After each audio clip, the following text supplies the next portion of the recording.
Alright, we all know what this is, but we're not gonna directly say it.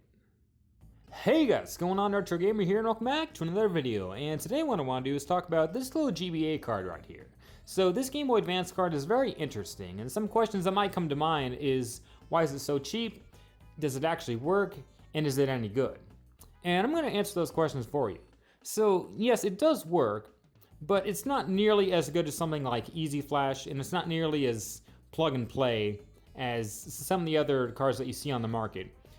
But for the price of this card, it's very good for what it is. It's not perfect. Some games do have slowdown, but we're gonna get into all that and show you exactly what I mean. But don't be fooled and don't be scared when I say that some games have slowdown here and there. It's a very, very good card for what it is. So this card you can find on Amazon for only $20.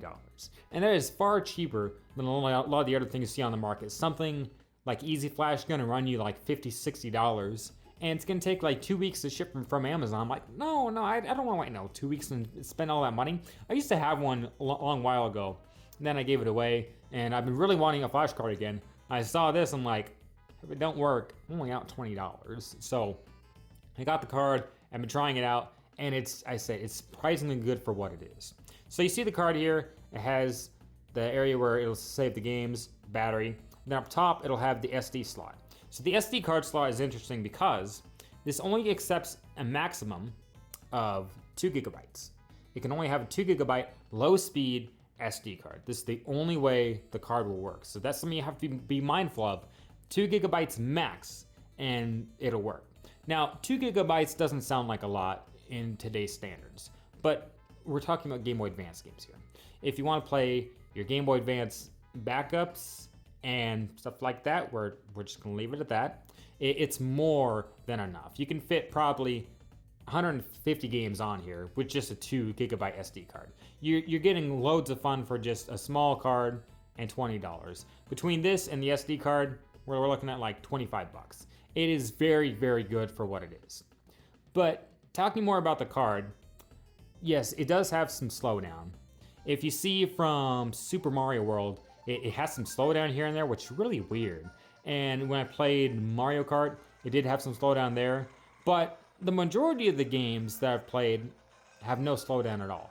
Either they have minor slowdown or they're completely fine. It's very hit or miss, but in general, this is a very, very good card. Now, one of the things is you have to convert the GBA files into what's known as SC files. I've only ever seen this format on, I think, the Data Frog handheld that I reviewed a long while ago. And so, from what I understand, like, the SC files aren't that good for Game Boy Advance games. Maybe that's where you're getting the slowdown. I'm not terribly sure on that though. But yeah, you have to convert them with this special program. So if you're not scared to play around with the programs and you know how to do that, this thing is pretty easy to use. I say it's not as easy as something like Easy Flash, but it's pretty easy to use. The only really bad thing I don't like, the really annoying thing I guess I should say, is the saving. Saving a game does not save the game. You have to use the built-in hotkeys on this thing to save the game. You press LR, select an A at the same time, and then it brings up this little prompt to save the game. That's the only way you can save your games on the card. Do not trust saving. Do not trust the saving in any game. You have to press save in the game, and then you have to do the little hotkey save, and then it'll save your game. That's the really only bad thing I would say that this flash card has about it. Other than that though, it's really, really great. The only other thing too you have to note is when you choose a game, it's gonna take its time. It's gonna take its time to kind of load up. It kind of has to load up. It takes a while. It's not as, like instant and quick as some of the other flash cards you see on the market, but that's fine. Just wait for a couple seconds, then it'll boot right up. And that's really it, man. Like, that's the only really bad thing about the card, but other than that, with some slowdown here and there on games, you're getting great fun for $20. For only $20, man, you get this thing in like a day or two. It ships out really quick.